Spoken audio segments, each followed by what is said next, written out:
इस हफ्ते में मार्केट ने क्या करना है और आपको किस तरह करके ट्रेड करनी चाहिए, अभी हम इस बारे में बात करेंगे। मंथली टाइम फ्रेम एक एनालिसिस करेंगे जिसमें बड़े टाइम फ्रेम से छोटे टाइम फ्रेम में जाएंगे और देखेंगे ओवरऑल हमें मार्केट के अंदर किस तरह करके प्लान करना है। और अगर आपने इस प्लान को फॉलो किया तो मेरा नहीं ख्याल कि आप लिक्विडेट हो गई, आपको एक हद से ज़्यादा नुकसान या फ़ायदा होगा, क्योंकि आपने हर चीज़ कंट्रोल करनी होती है। आपने नुकसान भी कंट्रोल करना होता है, आपने प्रॉफिट भी कंट्रोल करना होता है।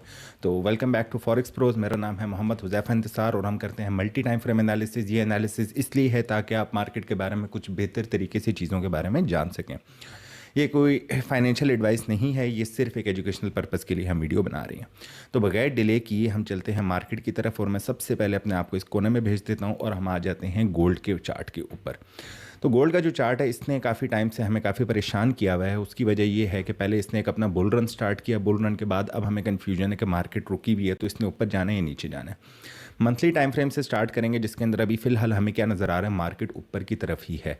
और पिछली कैंडल पे हमने देखा था कि मार्केट को ऊपर से काफ़ी रिजेक्शन मिली नीचे की तरफ, लेकिन इस मंथ जो बहुत ज़्यादा चांसेस होते हैं कि जब मार्केट इस टाइप की कैंडल बनाती है जिसकी इतनी बड़ी विक होती है और बॉडी छोटी सी होती है, 80% टाइम्स जो है ना मार्केट वो अपनी उस विक को कवर करने की कोशिश करती है। तो मंथली मंथली के ऊपर हम एक्सपेक्ट कर सकते हैं कि मार्केट एक ऊपर का मूव मारने की कोशिश करे। अब आ जाते हैं हम वीकली टाइम फ्रेम के ऊपर। वीकली टाइम फ्रेम के ऊपर अगर हम यहाँ से फिबोनाची ड्रॉ करें, फिबोनाची किस लिए होता है, मार्केट का बेसिकली एक मूवमेंट का तरीका होता है कि उसने इम्पल्स और उसके बाद उसकी एक करेक्शन होती है। तो अब हम इम्पल्स देख चुके हैं, तो अब हमने अगर इम्पल्स और करेक्शन को मैयर करना है एक अंदाज़ा लगाने के लिए कि भाई इस मूव के अंदर ये बॉटम से टॉप तक अगर देखें तो मैं फिबोनाची के 3 या 4 लेवल्स यूज़ करता हूँ। अभी हमें जो चीज़ नज़र आ रही है, मार्केट 0.382 लेवल से नीचे वीकली क्लोजिंग नहीं कर सकी। दूसरी फिर जो इंपॉर्टेंट चीज़ है कि मार्केट की पिछली ये जो एक आखिरी बुलिश कैंडल थी इसका लो भी मार्केट ने ऐसे अभी तक नहीं तोड़ा। तो इस वजह से मंथली वीकली के ऊपर भी अभी हम नहीं कह सकते कि मार्केट नीचे आएगी, ज़्यादा चांसेस हमें नज़र आ रहे हैं ऊपर जाने के। अब देखो मार्केट का बड़ा सिंपल सा कंसेप्ट होता है, अगर उसको आप समझने की कोशिश करो तो इसमें इतनी ज़्यादा कॉम्प्लिकेशंस नहीं होती। तो हम बिल्कुल सिंपल प्राइस एक्शन की बेस के ऊपर बात करेंगे। अब उससे अगली चीज़ अगर हम बात करें डेली टाइम फ्रेम के ऊपर, डेली टाइम फ्रेम के ऊपर हमें एक चीज़ जो एक पैटर्न है जिसे कहते हैं एम पैटर्न। एम पैटर्न के बाद most probably market bottom neckline तक रिट्रेस करती है, उसके बाद फिर डिसाइड होता है कि मार्केट ने मजीद ऊपर जाना है या नीचे जाना है। फिलहाल हमें ये चीज़ कंफर्म नहीं है, लेकिन इतना हमें पता है कि बॉटम नेकलाइन तक की रिट्रेसमेंट आनी है।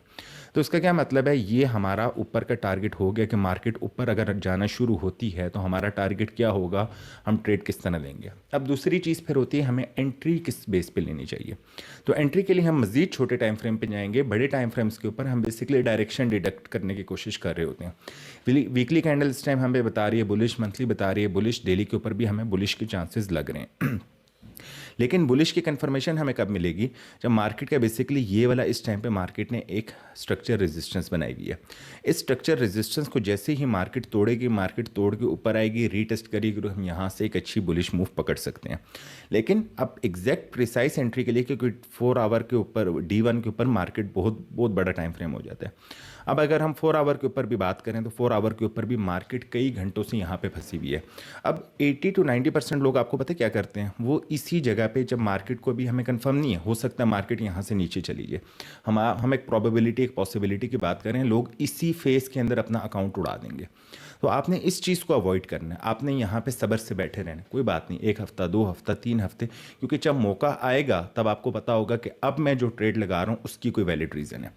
तो सबसे पहली चीज़, इस टाइम पे हमारे पास एक जो सपोर्ट एरिया कह लें वो हमारे पास बनता है इस जगह पे। तो ये हमारा आ गया सपोर्ट एरिया। इस सपोर्ट एरिया के ऊपर मार्केट इस टाइम पे फेर रही है। अब यहाँ पे हमें जो एक एडवांटेज, एक जो चीज़ है कि इस जोन की हमें क्यों ज़रूरत है, इस जोन की हमें इस वजह से ज़रूरत है क्योंकि मार्केट हो सकता है कि यहाँ से ऊपर की तरफ जैसे ही तोड़े तो यहाँ पे जब रीटेस्ट करेगी उस सूरत में हमारा जो स्टॉप लॉस होगा वो इस पॉइंट से नीचे होगा। इस पॉइंट से नीचे हम अपना स्टॉप लॉस रखेंगे और हमारा ये टीपी होगा। अब अगर आप रिस्क मैनेजमेंट के हवाले से भी ये चीज़ देखो तो बेसिकली हमारी एंट्री होगी अराउंड 4030 से, क्योंकि मार्केट उसे तोड़ के रीटेस्ट करेगी।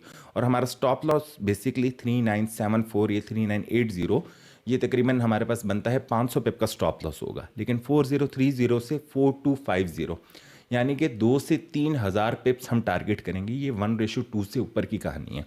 अब बाकी अगर आपको छोटे पैमाने के सिग्नल्स चाहिए, ये तो मैंने आपको एक स्विंग ट्रेड का एनालिसिस बताया था।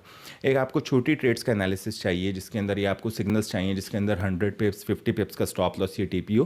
तो उसके लिए आपने क्या करना है, उसके लिए आपने हमारा टेलीग्राम चैनल ज्वाइन करना है जहाँ पे आपको फ्री में सिग्नल्स मिलेंगे।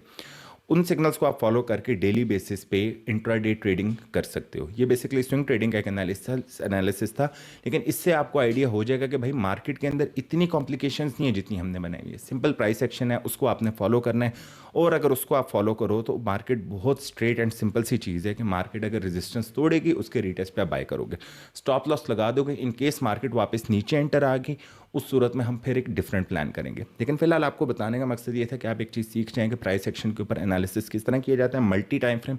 अब अक्सर सवाल आता है कि किन टाइम फ्रेम्स को देखना चाहिए, किन टाइम फ्रेम्स को नहीं देखना चाहिए।